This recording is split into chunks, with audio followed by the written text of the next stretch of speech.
पापा हम लोग निकल रहे थे तो सोचा आपसे बात कर लें। सलाह ने सिकंदर से कहा। अच्छा किया, ज़रा मम्मी से बात करा दें। उसे सिकंदर के कुछ कहने से पहले ही सिकंदर से कहा। ऐसा खदशा था कि सिकंदर ड्राइविंग के इनकमिंग कॉल देकर चुकेंगे और वो गाड़ी में इनसे बात कर रहा है तो ड्राइवर इन्हें क्यों कॉल कर रहा था। अलबत्ता तैयबा से बात करते हुए इसकी इनकमिंग कॉल को चेक नहीं करती, अगर करती भी तो इसको शक नहीं होता। अगले 15 मिनट को तैयबा के साथ बातें करता रहा। साथ बैठी मामा कुछ हैरान थी, लेकिन इसे नज़रअंदाज किया था। इतनी लंबी बातें करने का आदी नहीं था जितना वो एकदम बातूनी हो गया था। इधर यही हैरानी तैयबा को भी हो रही थी। सिकंदर डिनर टेबल पर चंद दूसरे अफराद के साथ मसरूफ़ थे। 15 मिनट लंबी गुफ्तगू के बाद सब सलार को यकीन हो गया कि ड्राइवर अब तक सिकंदर को कोई कॉल्स करने के बाद तंग आकर कॉल्स करना छोड़ चुका होगा, या कम से कम दोबारा करने की अगली कोशिश कुछ देर बाद ही करेगा। तो इसने खुदा हाफिज़ कहते हुए फ़ोन ऑफ कर दिया। तैयबा और सिकंदर की वापसी 12 बजे से पहले मुतवक्का नहीं थी। अगर ड्राइवर से 5-10 मिनट बाद भी इनकी बात होती तो वो बहुत फासला तय कर चुके होते। बाई रोड आने की क्या ज़रूरत थी। इसका फ़ोन बंद करते देखकर मामा ने इससे पूछा। यूँ ही दिल चाह रहा था, कुछ यादें ताज़ा करना चाहता। सलार ने सेल फ़ोन रखते हुए कहा था। कैसी यादें? वो हैरान थी। तुम्हारे साथ पहले सफ़र की यादें। वो कुछ देर इसकी नज़रें नहीं हटा सकी। उस शख्स से कहाँ कहती कि वो इस सफ़र को याद नहीं करना चाहती। वो इसके लिए सफ़र नहीं था, खौफ और बेयकीनी का ज़रा चंद घंटे थे जो इसने गुजारे थे। मुस्तकबिल इस वक्त एक भयानक भूत बनकर इसके सामने खड़ा था। इसे रास्ते में वो भूत मुसलसल इससे डरा रहा था। मेरे लिए खुशगवार नहीं था वो सफ़र, इसे थके हुए लहजे में सलार से कहा। मेरे लिए भी नहीं था, सलार ने भी इसी अंदाज में कहा। कई साल हर्ट करता रहा, मुझे देखने आया हूँ कि अब भी हर्ट करता है। वो बात ख़त्म करते हुए इसे देखकर बहुत मद्दब अंदाज में मुस्कुराया। मामा खामोश रही। कई साल पहले की वो रात एक बार फिर से इसकी एक आंखों के सामने आने लगी थी। आंखों के सामने सिर्फ रात ही नहीं बल्कि जलाल भी आया था। इस रात की तकलीफ़ का एक सिरा इसकी ज़ात के साथ बंधा था तो दूसरा इसकी फैमिली के साथ। इसे दोनों को खोया था। अगली सुबह का सूरज लाख हमेशा जैसा होता, इसकी ज़िंदगी वैसी नहीं रही थी। कभी वो सोच सकती थी कि वो कभी इस रात को सिर्फ तकलीफ़ समझ कर सोचेगी, तकदीर समझ के नहीं। इसकी आंखें भीगने लगी थी। बराबर में बैठा शख्स आज इसके आंसू से बेखबर नहीं था, लेकिन इस वक्त बेखबर था। इसने कुछ कहे बगैर हाथ बढ़ाकर इसका हाथ अपने हाथ में ले लिया। मामा आंखें पहुँचने लगी थी। वो सारा नक्शा जो इसने अपनी ज़िंदगी में खींचा था, इसमें यह शख्स कहीं नहीं था। ज़िंदगी ने किसको किसके साथ जोड़ा, किसका ताल्लुक कहाँ से तोड़ा था, पता ही नहीं चला। सफ़र खामोशी से हो रहा था, लेकिन तय हो रहा था। अब बहुत एहतियात से गाड़ी चला रहा हूँ। मामा को कई साल पहले की रश ड्राइविंग याद आई थी। ज़िंदगी की कदर हो गई है अब। इसने सलार का हाथ छुड़ाते हुए पूछा। तुम्हारी वजह से एहतियात कर रहा हूँ। वो बोल ना सकी। खामोशी का एक और वक्फा आया। वो शहर की हदूद से बाहर निकल आए थे। सड़क पर धुंध महसूस होने लगी थी। यहाँ धुंध गहरी नहीं थी, लेकिन मौजूद थी। कभी दोबारा सफ़र किया अकेले इस रोड पर? अमामा ने कुछ देर पूछा। मोटर वे पर जाता हूँ। अब अगर गाड़ी में जाना हो तो बस एक बार आया था, कुछ माह पहले। वो कह रहा था, जब पापा ने मुझे तुम्हारे हाथ का लिखा हुआ नोट दिया।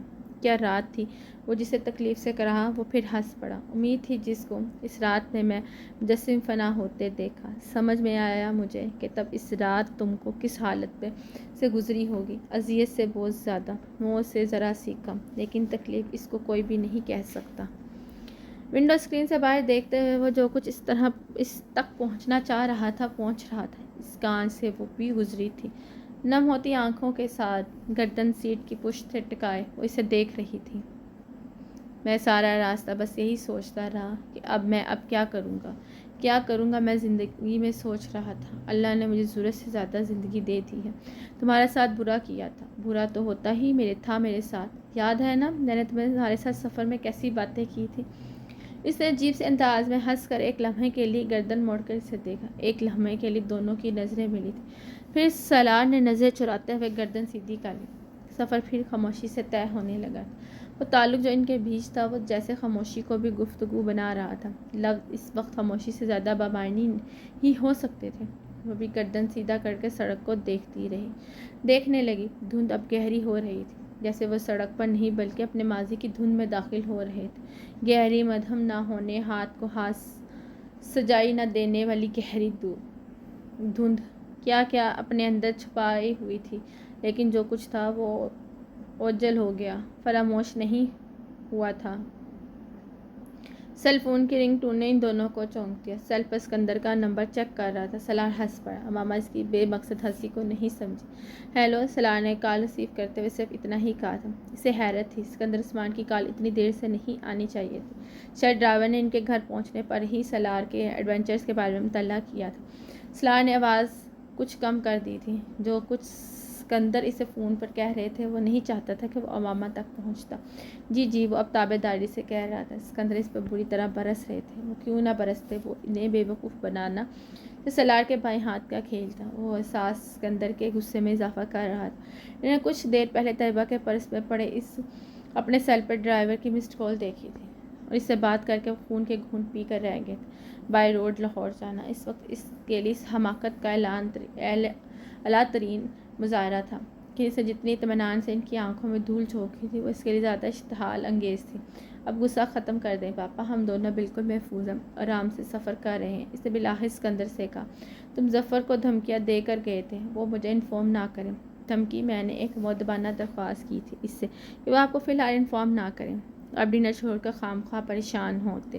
वे बड़ी रसानियत से इसने कहा था। मेरी दुआ है सलार, तुम्हारी लाद बिल्कुल तुम्हारी जैसी हो और तुम्हें इतना ख्वार करे जितना तुमने हमें करते हो। फिर तुम्हारे माँ बाप की परेशानी का एहसास होगा। वह हंस पड़ा। पापा, इस तरह की बातें करेंगे तो मैं औलाद ही पैदा नहीं करूँगा। ने इसके जुमले पर चौंक कर इसे देखा। पापा दुआ कर रहे हैं हमारी औलाद जल्द पैदा हो। मामा को चूमते देखकर सलार ने फ़ोन पर बात करते हुए इसे बताया। वो बेख्तियार सुर्ख हुई, लेकिन इसकी समझ में न आया कि इस तरह की दुआ का कौन सा वक्त और तरीका है। दूसरी तरफ सिकंदर उस्मान पर इसका जुमला सुनकर बेबसी से हंस पड़े थे। इसका गुस्सा कम होने लगा था।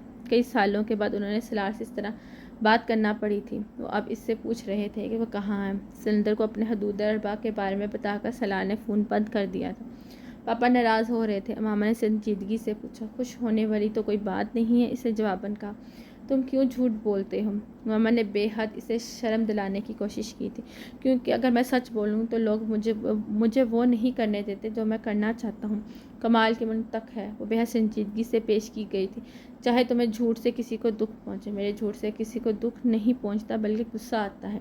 उसे समझाना बेकार था। वो सलार था। वो अब अंदाज़ा लगा सकती थी कि सिकंदर ने इसे फ़ोन पर क्या कहा होगा। रात के तकरीबन पिछले पैर वो इस सर्विस स्टेशन पर पहुंचे थे। ये जगह याद है तुम्हें? सलार ने गाड़ी रोकते हुए इससे पूछा। मामा दूध ददा इस जगह को देखा, फिर कुछ लाइट धुंध और अंधेरे का मुकाबला करने में मसरूफ़ थी। नहीं, इसलिए सलार से कहा, ये वो जगह है जहाँ तुमने रुक कर नमाज़ पढ़ी थी। वो दरवाज़ा खोलते हुए नीचे उतर आया। मामा ने कदरे हैरान नज़रों से इस जगह को दोबारा देखना शुरू किया। अब वो किस हद तक शनाख्त कर पाई थी। वो भी दरवाज़ा खोल कर उतर आई। एक कपकपी इसके जिस्म में दौड़ी। वो आज भी एक स्वेटर और चादर में मलबूस थी। वो कमरा बदल चुका था जहाँ उन्होंने बैठकर कभी चाय पी थी, चाय और चिकन बर्गर। सलार ने कुर्सी पर बैठते हुए इस आदमी से कहा जो जुमाइयाँ लेते हुए इन्हें अंदर लेकर आया था। अब ऑर्डर के इंतज़ार में था।